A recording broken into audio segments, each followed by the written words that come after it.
He's inactive. And Browns fans? They're done. Done with the excuses. Done with the "he's not ready yet" speeches. Done with the conservative, risk-averse management that's been driving this team in circles for 2 decades. And what's the payoff for this stubbornness? Karma. Loud, embarrassing, public karma. Because every week Shedeur sits, every game where the Browns trudge out a safe but uninspiring lineup, the fan mutiny grows louder. The media digs deeper. And Haslam's empire looks shakier. This isn't just about football anymore. It's about a culture of fear. If you're into the real story and all the messy twists they don't show on highlight reels, go ahead and subscribe. And if you're sticking around to see how this Browns QB chaos plays out, you should definitely be subscribed. They downplayed him. Kept repeating the words "developmental process" like it was a mantra. Talked endlessly about system stability, about not rushing things, about sticking with the plan. They wanted Shedeur to wait, to marinate, to sit in football purgatory while veterans ate up the spotlight. Translation? They were afraid. Afraid to shake up the hierarchy. Afraid to admit that a rookie could outshine the guys they'd already invested in. Afraid to let go of their precious system and let raw talent redefine the identity of the team. And that fear has poisoned everything. Shedeur Sanders walked into Cleveland carrying more hype than any Browns rookie in recent memory. He wasn't just Deion's son. He was a star in his own right, calm under pressure with a football IQ off the charts and a highlight reel that screamed NFL ready. Fans saw it. Analysts saw it. Even neutral league observers admitted Cleveland had just drafted a potential cornerstone. But from day one the messaging from management was strange. They downplayed him. Kept repeating the words "developmental process" like it was a mantra. Talked endlessly about system stability, about not rushing things, about sticking with the plan. They wanted Shedeur to wait, to marinate, to sit in football purgatory while veterans ate up the spotlight. Translation? They were afraid. Afraid to shake up the hierarchy. Afraid to admit that a rookie could outshine the guys they'd already invested in. Afraid to let go of their precious system and let raw talent redefine the identity of the team. And that fear has poisoned everything. Because Shedeur hasn't just sat quietly. He's lit up practices. He's dominated reps. He's had entire highlight compilations go viral from practice drills. His teammates know it. His coaches know it. His opponents know it. The only people pretending otherwise? The ones with the most to lose if they admit they've been wrong. Jimmy Haslam. Kevin Stefanski. The old guard. And now, the backlash is here. The fans are restless, and it's not just the usual grumbling. It's protests, chants, jerseys in the stands with Sanders' name plastered across them, even when he's not playing. Social media campaigns calling for his promotion. Local radio lighting up with callers demanding change. And this isn't a one-week tantrum. This is a growing movement. A slow-burning mutiny. Because Cleveland fans know mediocrity better than anyone. They've lived through it. Quarterback after quarterback, false hope after false hope. They've seen the franchise bury talent, waste potential, and double down on the wrong players too many times to count. But Shedeur feels different. He feels like the chance to finally break that curse. And watching management sit on that opportunity? It's infuriating. It's not just about football, it's about loyalty. About fans giving their money, their time, their emotions to a team that seems allergic to progress. And that loyalty is fragile. You can only test it so many times before people snap. And Jimmy Haslam is testing it right now. What's the excuse this time? He's not ready. Ready for what? The Browns' endless parade of mediocrity? Ready to run an offense that's built for survival, not success? Ready to conform to a system that's already failing? He needs time. Time for what? He's been studying the game his whole life. He's been coached by one of the greatest football minds ever, his own father. He's been pressured, scrutinized, and doubted more than most veterans. And every single time he's risen to the occasion. He's young. So was Patrick Mahomes. So was C.J. Stroud. So was every other quarterback who exploded onto the scene the moment they were trusted to lead. These excuses aren't about Shedeur. They're about leadership protecting itself. They're about fear of disruption. They're about clinging to the past because the future feels too risky. But here's the truth. Playing it safe is the riskiest move Cleveland could make. Because every week Shedeur sits, the Browns lose more than just games. They lose credibility. They lose fan trust. They lose the chance to finally build something worth believing in. And Haslam? He's already paying the price. Ticket sales are stagnant. Local coverage is scathing. National analysts are roasting the team for sabotaging their own future. And the Browns, once again, are becoming less of a football story and more of a punchline. Instant karma. The fans wanted change. The Browns said no. And now the consequences are here. And let's be real, this isn't just incompetence. This is sabotage. When you have a player with Shedeur's charisma, his brand, his obvious upside, and you deliberately bury him, that's not just bad football. That's fear of evolution. That's fear of losing control. But the thing about evolution? You can't stop it. Shedeur Sanders is inevitable. His presence is too magnetic. His talent is too undeniable. His fan support is too overwhelming. The longer he waits, the more explosive his eventual rise becomes. And when it happens, Jimmy Haslam and Kevin Stefanski will have to live with the fact that they delayed it, not out of strategy but out of cowardice. And that delay will define them. Because when Shedeur finally gets his shot, and he will, the fans won't remember the excuses. They won't remember the cautious quotes. They'll remember that the Browns tried to keep him off the field. And that memory? That resentment? That's the real karma. The irony here is brutal. The Browns have begged for decades for a quarterback to believe in. They've drafted busts, signed disasters, traded for controversies. And now they've got one of the most exciting prospects in years just sitting there, helmet in hand, waiting to lead. And instead of embracing him, they're terrified of him. It's laughable. It's tragic. It's Cleveland football in a nutshell. But here's the thing, this story isn't over. The pressure is mounting. The fans are louder. The media is sharper. And Shedeur Sanders? He's not fading away. He's only getting better. So Haslam can resist. Stefanski can cling to the past. The Browns can keep playing the same tired game. But sooner or later they're going to break. And when they do, Shedeur Sanders will be there, ready, patient, and fueled by the humiliation of being ignored. That's the real instant karma. Not just for Haslam. Not just for Stefanski. But for an entire franchise too scared to embrace its own salvation. So here's the question, Cleveland. How much longer are you going to let fear dictate your future? Because Shedeur Sanders isn't just the quarterback you want. He's the quarterback you need. And every second you waste keeping him off the field? That's not just mismanagement. That's betrayal. What do you think? Should Shedeur demand his shot immediately, or is Cleveland too far gone to save? Is Jimmy Haslam sabotaging his own franchise out of fear, or just stuck in old habits he can't break? Drop your thoughts below, I want to hear them. And if you love watching NFL drama unfold with all the chaos, irony, and karmic twists of a TV series, hit that subscribe button. Because trust me, this Shedeur Sanders saga? It's only just getting started. The Browns stumble into something magical, Shedeur Sanders. Not just a quarterback, not just a prospect, but a moment. A generational story. A chance to not only win games but rewrite history. And what does Haslam do? What does Stefanski do? They slam the brakes. They sit him down. They say not yet. And the fans? They are boiling. Because this isn't just indecision, it's refusal. It's organizational arrogance dressed up as patience. It's cowardice disguised as discipline. And now, the fans are calling it exactly what it is, sabotage. Let's talk about the karma. Jimmy Haslam thought he could control the narrative. That fans would nod politely, buy their tickets, and trust the process. That hiding Shedeur would somehow keep the locker room balanced and the system intact. Instead, every move has detonated in his face. He thought he could keep excitement at bay? Now Sanders jerseys are selling faster than anyone else on the roster, without him even playing. He thought fans would quietly wait their turn? They're chanting, "We want Shedeur." During games Shedeur isn't even dressed for. He thought the national media would move on? ESPN and FS1 have made Cleveland's refusal to play Sanders a weekly headline. Instant karma. The thing Haslam wanted least, attention on his indecision, is now the only thing anyone can talk about. The decision to keep the system steady has destabilized the entire franchise.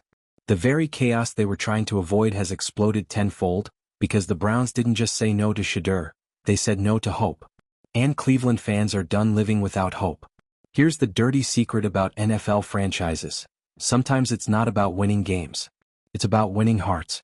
It's about giving fans a reason to believe again, a reason to show up on Sundays in the freezing rain, a reason to pour thousands into tickets, jerseys, and tailgates. And Shedeur Sanders was that reason. He still is. But Jimmy Haslam slammed that door shut. He basically told the fans, "Sit down, shut up, and let us manage this." Well, guess what? Browns fans have heard that line before. And it's always ended the same way, Losses, mediocrity, irrelevance. So now they're pushing back. Protests outside training camp. Viral videos online demanding Sanders start. Boycotts being floated in Facebook groups. Even former players chiming in, asking why one of the most talented quarterbacks in years is carrying a clipboard while the Browns run an offense that feels stuck in 2007. The tide is turning. And Haslam can't stop it. But here's the part that stings most. Shedeur Sanders himself isn't fighting this fight. That's right. He's not complaining, he's not tweeting cryptic messages, he's not leaking to reporters. He's keeping his head down, working harder than ever, showing up early, leaving late, studying tape, running scout reps like a professional. And that's what humiliates Haslam and Stefanski the most. Because you can't even paint Shedeur as a distraction. You can't say he's immature or impatient or disruptive. He's literally doing everything right. And the more he stays silent, the louder the fans and media get on his behalf. His silence is his weapon. His composure is his rebellion. And with every passing week his legend grows, not because of what he's doing on Sundays, but because of what the Browns refuse to let him do. And here's where karma twists the knife. Let's talk about economics. Jimmy Haslam is a businessman first. For him, football isn't just about trophies, it's about revenue, sponsorships, brand growth. And Shedeur Sanders is a walking gold mine. The man has millions of followers. He trends every time he sneezes. His family name carries weight across generations. If you unleashed him as QB1, the Browns would instantly become must-see TV. But by sitting him? By refusing to play him? Haslam isn't just hurting the team. He's hurting the brand. Ticket sales plateau. National buzz sours. The Browns become the team wasting a star, not building around one. Corporate sponsors notice that. Networks notice that. Even casual fans notice that. The economic upside of Shedeur Sanders is being wasted. And that's the kind of karma billionaires actually feel. You can shrug off fan anger, but you can't shrug off money left on the table. And that's exactly what Haslam has done. Now let's talk about history. Because Cleveland has been here before. Over and over again. The names change, the excuses change, but the cycle never does. Draft a quarterback. Overhype him. Mismanage him. Bench him. Replace him. Rinse, repeat. It's almost a ritual at this point, and fans are sick of it. But Shedeur is different. He's not a system casualty. He's not a developmental project. He's a ready-made star. Which means this isn't just another wasted opportunity, it's the wasted opportunity. The one that breaks the cycle or the one that cements it forever. And if the Browns keep sitting him, if they let this spiral out of control, they won't just be another franchise that missed on a quarterback. They'll be the franchise that actively rejected greatness. That label doesn't go away. Ever. And maybe that's the ultimate karma here. The Browns wanted control. They wanted safety. They wanted to protect their system, their egos, their status quo. Instead, they've unleashed chaos, risk, and humiliation on themselves. They wanted to keep Shedeur hidden. Instead, they made him the most talked about rookie in the league. They wanted to keep fan expectations low. Instead, they've sparked a fan uprising demanding change. They wanted stability. Instead, their organization looks more fractured than ever. They wanted silence. Instead, the entire NFL world is screaming, "Play Shedeur Sanders." So what happens now? One of two things. Either the Browns cave. They give in, they put Shedeur under center, and they try to rewrite the narrative. We were just being cautious, but now he's ready. Or they double down. They keep him sidelined. They keep protecting their fragile system. And they watch as the locker room fractures, the fans riot, and Shedeur eventually leaves for a franchise that actually knows what to do with him. Either way, the damage is done. Jimmy Haslam is already exposed. The fans already know the truth. The media's already called it. And karma has already landed its blow. The Browns had their savior. And they said no.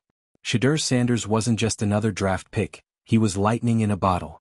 Charisma, brand power, football IQ, arm strength, leadership. It was all there, wrapped up in a young player who had been trained for this spotlight his entire life.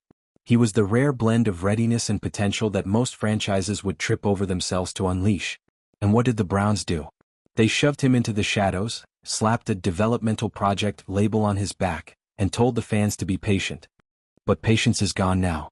Fans aren't buying tickets to watch patience. They're not showing up to the stadium to hear the same tired excuses about system fit or learning curves. They're showing up because they believed Shedeur was going to be the one to break the curse, and now they're being told they have to wait while the Browns recycle the same tired blueprint they've been dragging out for 20 years. The problem is, this fanbase has already lived through that movie, and they know exactly how it ends. Spoiler alert, it doesn't end with a Super Bowl. The Browns thought they could control this narrative. They thought that by sticking to the status quo, by trotting out veterans and keeping Shedeur on ice, they could manage expectations, calm the hype, and protect themselves from risk. But karma has a funny way of turning caution into chaos. Instead of controlling the narrative, they lost it. Instead of silencing the noise, they amplified it. Instead of downplaying Shedeur, they made him bigger than ever. Because nothing in sports draws attention like a fan base being denied the one thing it craves the most. And Shedeur? He's played this brilliantly. He hasn't lashed out. He hasn't demanded anything. He hasn't given the Browns even a sliver of ammunition to say, see, he's not ready. He's immature. He's a distraction. He's been nothing but professional, showing up early, putting in the work, dominating practices, and letting everyone else do the talking for him. That silence is deafening because it only makes the fans louder, the media harsher, and the ownership look weaker. His restraint is the biggest weapon he has, because it forces the world to notice the absurdity of the situation without him ever needing to point it out. And what's Jimmy Haslam's reward for this cautious, calculated approach? A fan revolt. Media mockery. National ridicule. Instant karma. The very thing he was trying to avoid, chaos and embarrassment, has multiplied, and it's all his own doing. He thought he was avoiding risk, but in reality he's invited the worst kind of risk, the risk of losing the fans. And once that loyalty is gone, once a fan base starts to believe the franchise doesn't care about them, there's no getting it back. That's not just bad business, it's the kind of fatal wound that can haunt a team for generations. The Browns are a franchise built on pain. It's almost become their identity. But pain is different from humiliation. Pain fans will endure. Pain they'll push through because they believe there's hope on the other side. Humiliation though? That's corrosive. That's when fans start asking why they should keep caring. That's when they stop buying the jerseys, stop renewing season tickets, stop giving you the benefit of the doubt. That's when they turn their backs. And right now, Jimmy Haslam is humiliating his own franchise by refusing to let the one bright spot on his roster take the field. It's almost too fitting that this is happening to Cleveland. Other teams would see Shedeur Sanders as a gift from the football gods. Other teams would have turned him loose and built the offense around him from day one.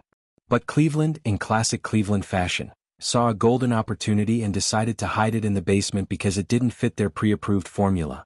It's organizational fear disguised as discipline. They're terrified of the unknown, so they cling to the familiar, even if the familiar has never worked. And that's why this cycle keeps repeating. Here's the cold truth. Shedeur Sanders doesn't need the Browns nearly as much as the Browns need Shedeur Sanders. His talent, his brand, his aura, they're bigger than the dysfunction of one franchise. If Cleveland won't play him, there are 31 other teams that would leap at the chance. And that's what makes this situation even more dangerous for Haslam.